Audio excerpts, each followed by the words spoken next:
in again, and we are going to be making one of my favorites. This is a spaghetti and meatball recipe. But I want you to do better than just like opening a jar of sauce with your teeth or however you do it. We don't really use canned openers down in Georgia. And so I want you to be able to make your own sauce and your own meatballs. And so we're going to get started right now. To get started, what we're going to do is we're going to come on over to our little stove. And we are going to turn it on medium and put a little bit of oil in there. Because we love oil here at the Paula Dean Show, y'all.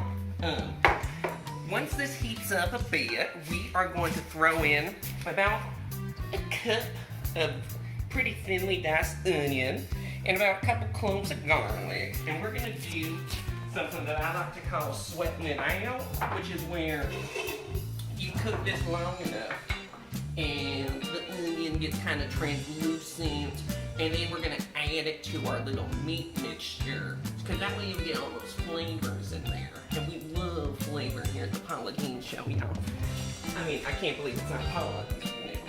So you just want to get like a little zizzer, a little scooper. If you're from the South like me, you remember you want that noise. Yeah, that's a good noise. Now, like I said, we're just waiting for this oil to warm up, y'all, which it should pretty quickly. And then we're just gonna dump on in our onions, and we're gonna let the onions cook for a bit before we add our garlic, because garlic can burn so easy, y'all. And that's just not what you want. You don't want any burnt garlic. And I'm gonna add just a little bit of salt to help break those down, and a little bit of freshly ground pepper. This is a new pepper grinder, y'all, and it's not made for my big old bootery hands. It's just too small. Look, that's baby-sized pepper, y'all. We need big old pepper. Well, this is the most disappointing thing I've ever seen. This is from the Safeway, and I was telling you, they don't even carry Paula Dean products there.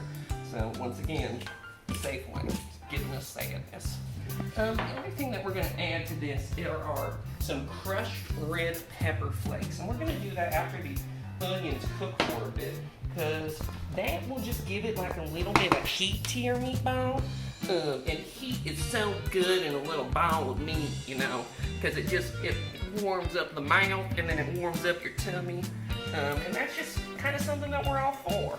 Now, this is starting to warm up, which is a good time. I'm going to show you what else we're going to be using today while that starts getting going.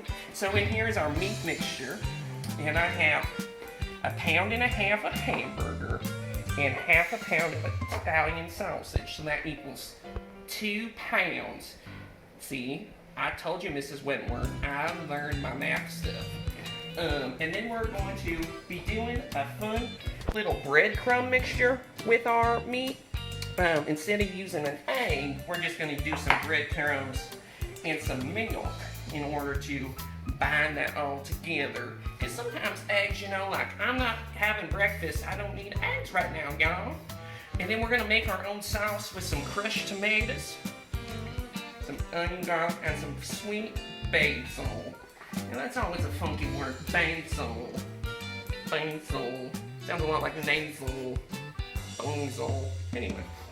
And then later, we are going to make a delightful garlic bread, a homemade one with a baked fresh sourdough rustic loaf baguette.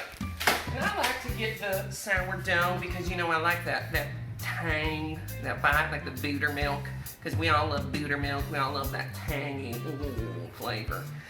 So yeah, we're just trying to get these to sweat out. This will take just a couple minutes once your pan gets hot.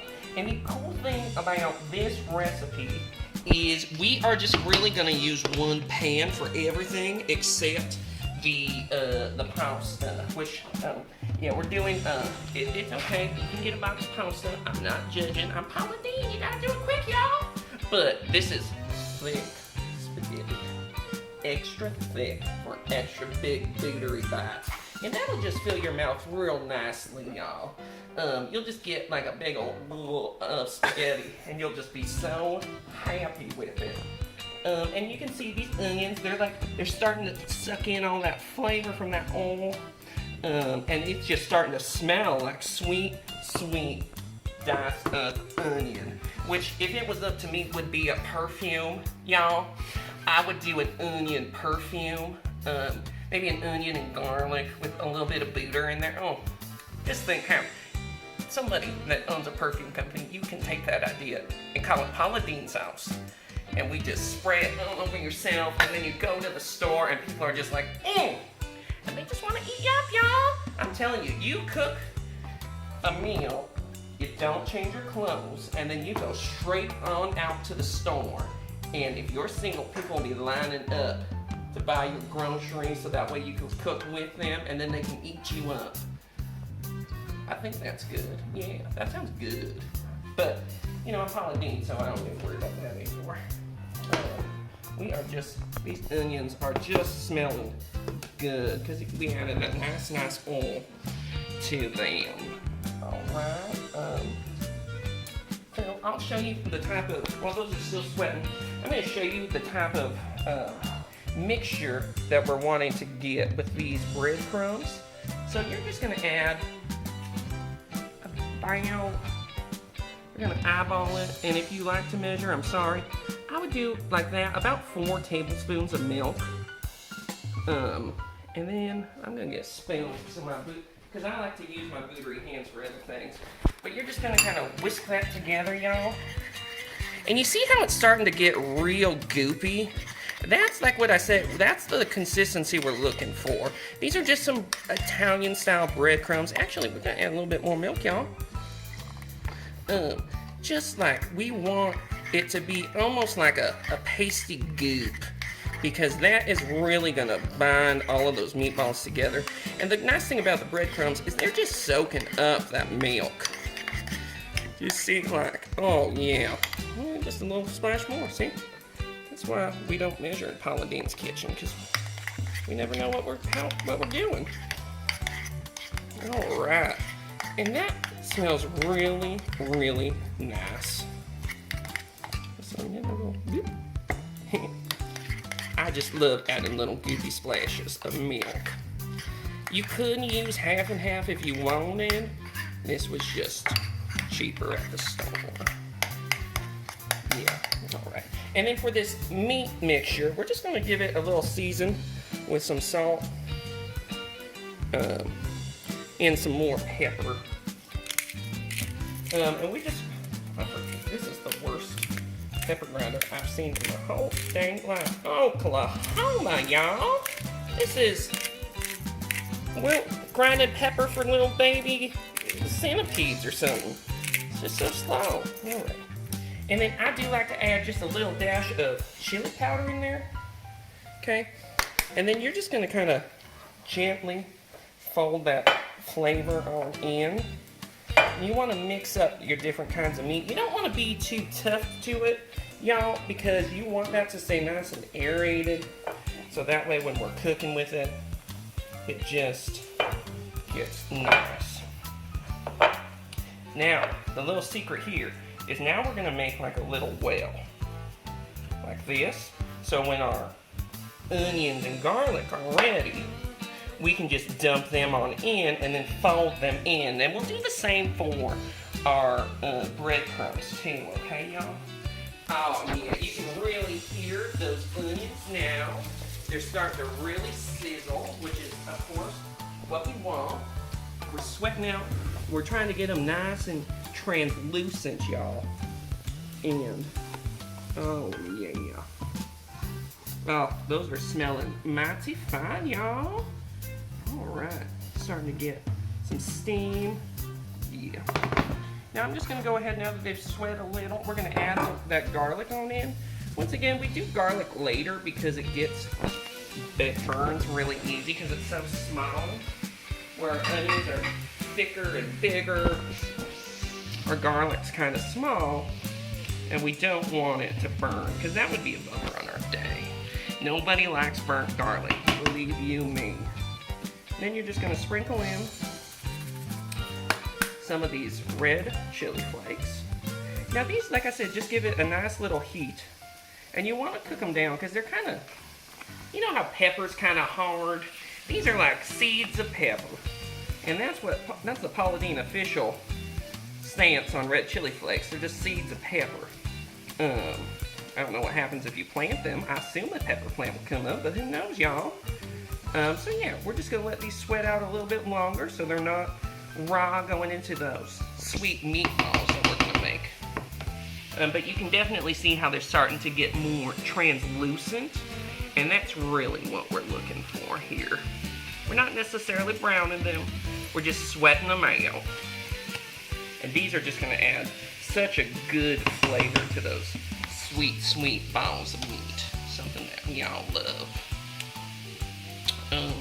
So yeah, we are just gonna keep stirring that a bit. Yeah. You can come back over and just double check that your well is good. Your breadcrumbs are looking good. We're gonna add, you know what, just a splash more milk to these breadcrumbs.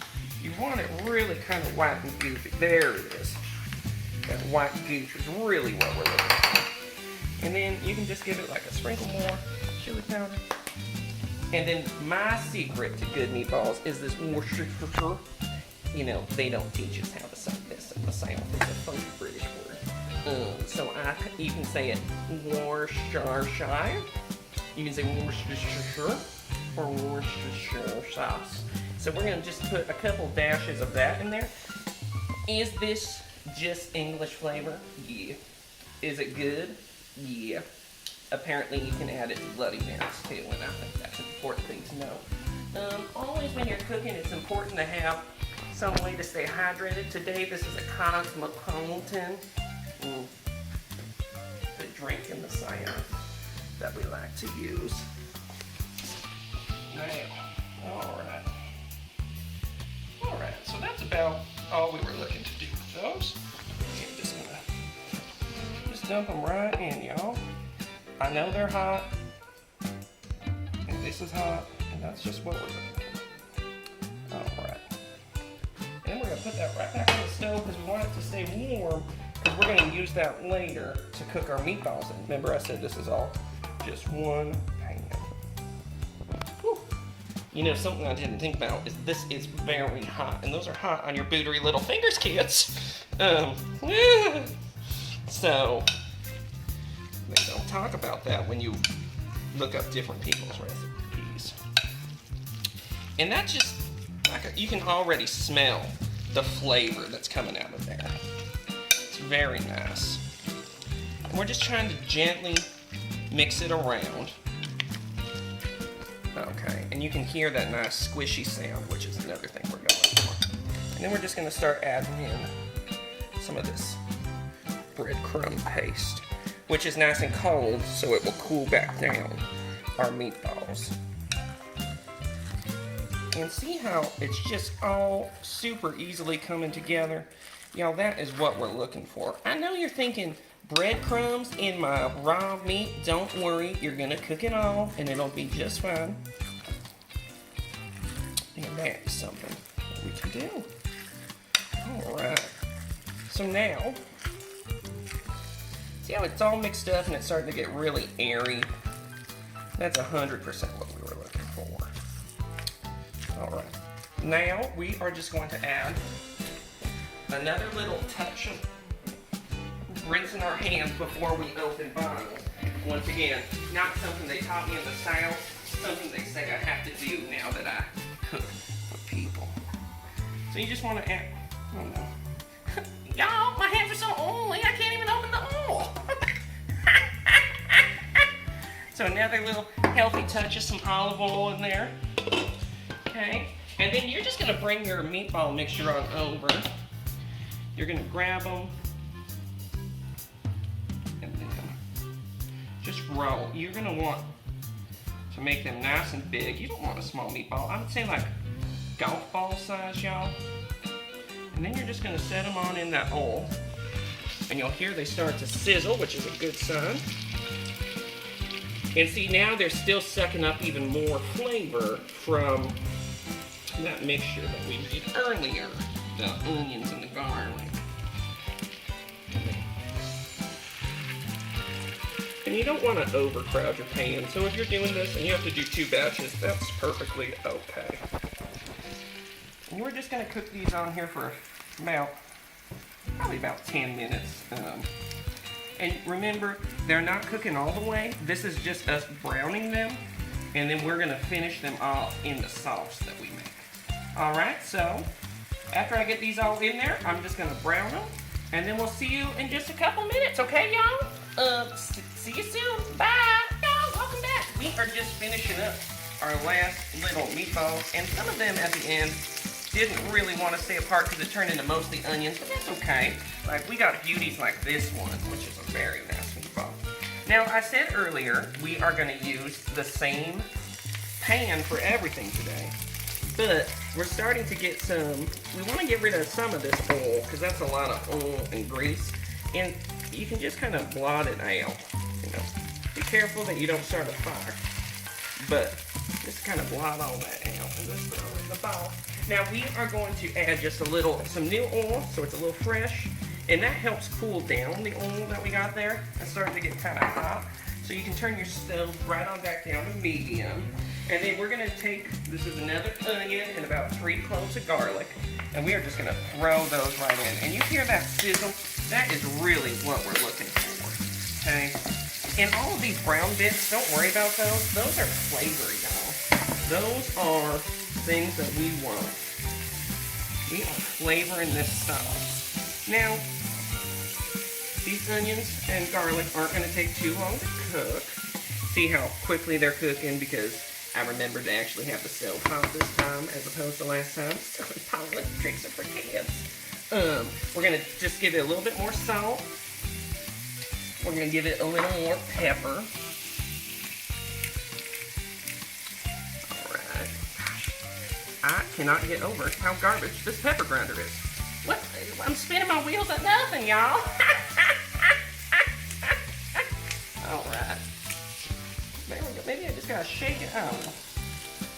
Alright, but we are really trying to infuse flavors in there. And you want to be careful now that your pan's hot to keep moving it around so nothing really burns.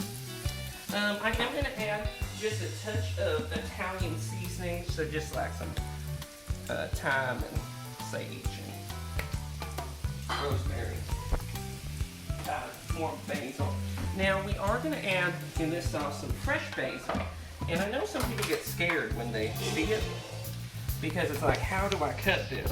Well, you're just going to pull off as many leaves as you want, and I think we're going to use all of this because I do love basil. Okay, and it smells so good. You know, basil just adds that like fragranty smell. And then you're just going to grab all your basil and roll it up, okay? And then as you slice, it'll just, see? And then it just comes out into nice little strips for you, as opposed to just throwing whole leaves in there. Every once in a while you get a renegade one, but that's fine. Alright, so we're going to check back in on this.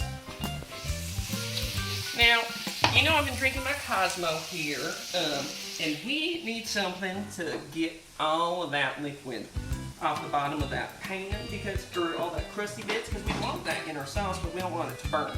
So we are going to put in some wine, which is called deglazing your pan. Don't know if you've ever heard that term before, but it's what we're doing today. So you just get a wine, and you're just going to do probably about half a cup in there, and just dump that on in, a little bit more, and then just as quick as you can, try to really scrape the bottom, because you're trying to get all of those little bits out. You want those to get in that sauce. Oh, that smells good. And then while you're waiting, even though you have your Cosmo, you can use one of Paula Dean's little secret weapons. I call it the wine straw. And you just put that right in, and works great. This is like if you gave your kids a juice box and you felt jealous. Ooh, that is good. Ooh, good wine. And you just just want to use, that is a Cabernet. It's a really full body red. You can see, if I move the sauce around, you can see that we got all of those little crispy bits up, and now they're starting to incorporate into the sauce. Okay. Now, we are going to add a big can of crushed tomatoes right on in there. Oh yeah, y'all.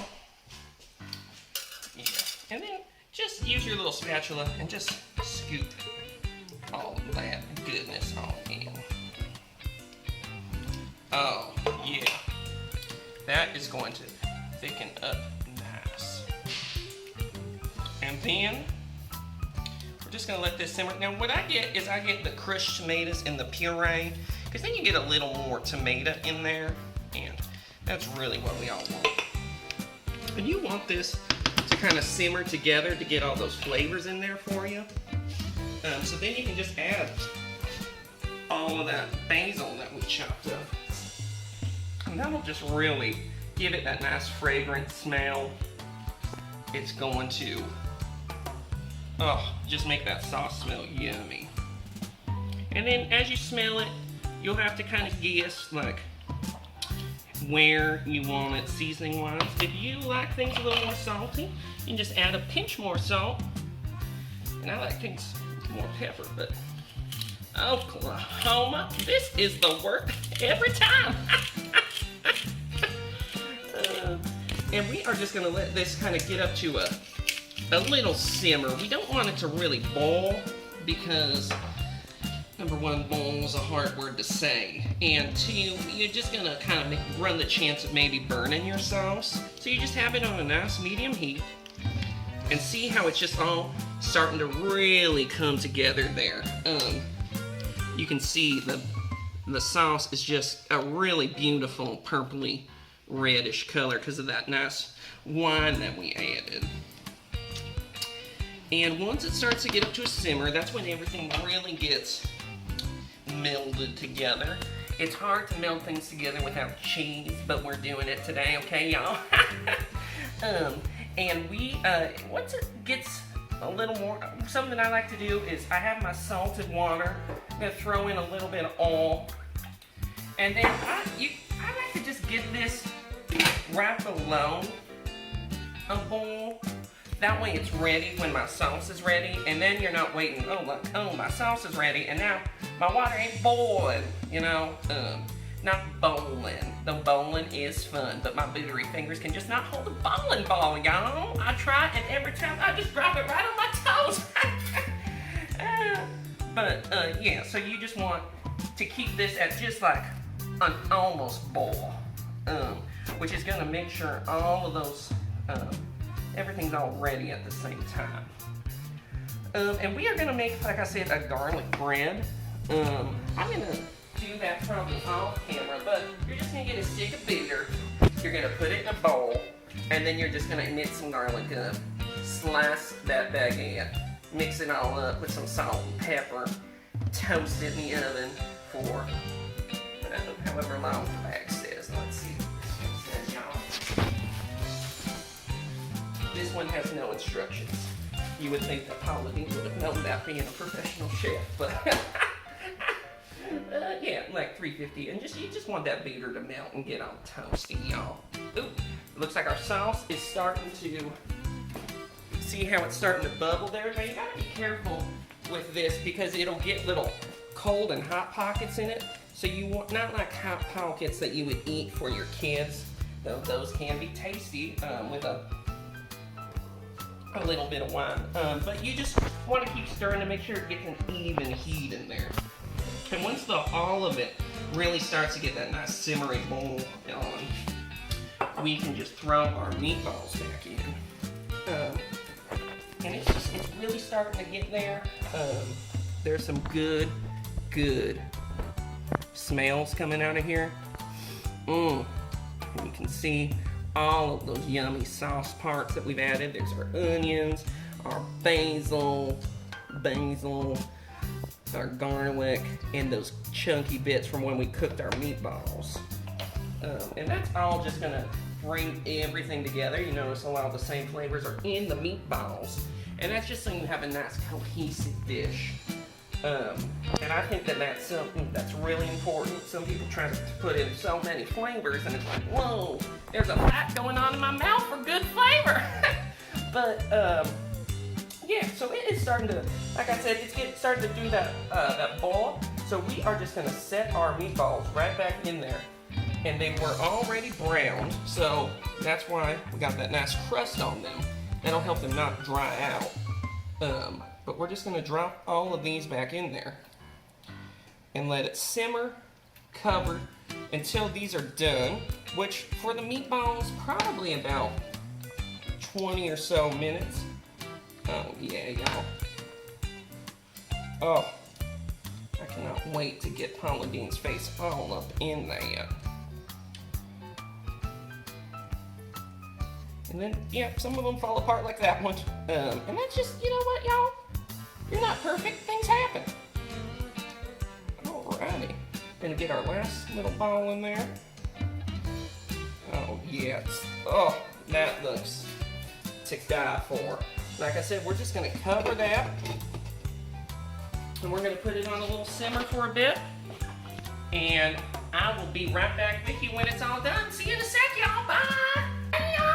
Welcome back. We are all done. You know, my bread just got done in the oven. Here is that garlic bread I said I was going to cook. It's very hot. So all I did was I minced up some garlic, added some butter, and then I cut the bread, and ooh, that is some buttery bread. All right, and it looks like our meatballs are all done, y'all. And so now we're just going to plate it all together. So, here's our plate. Just gonna get one of these big old meatballs. And you're just gonna set it right on top of your pasta, y'all. And I'd say give everyone about 2 meatballs to start. Alright, so we're gonna set that on down. Turn off our stove there, put this on there. Gonna get a little fork, and then just look at that plate, y'all. That is a good looking plate. And then, well, sometimes your cameraman just doesn't know how to be a plate man, and that's okay. And then you just serve it on up with a little bit of that wine that we cooked earlier. And I say, camera boy, time for a switcheroo. Oh yeah. Oh yeah. Oh yeah. It's pretty hot, so you be careful, Mr. Spaghetti. Tell me about them flavors. Yeah, that's pretty good. Oh yeah, now you just have a little bit of that wine, y'all. And cheers to another I Can't Believe It's Not Paula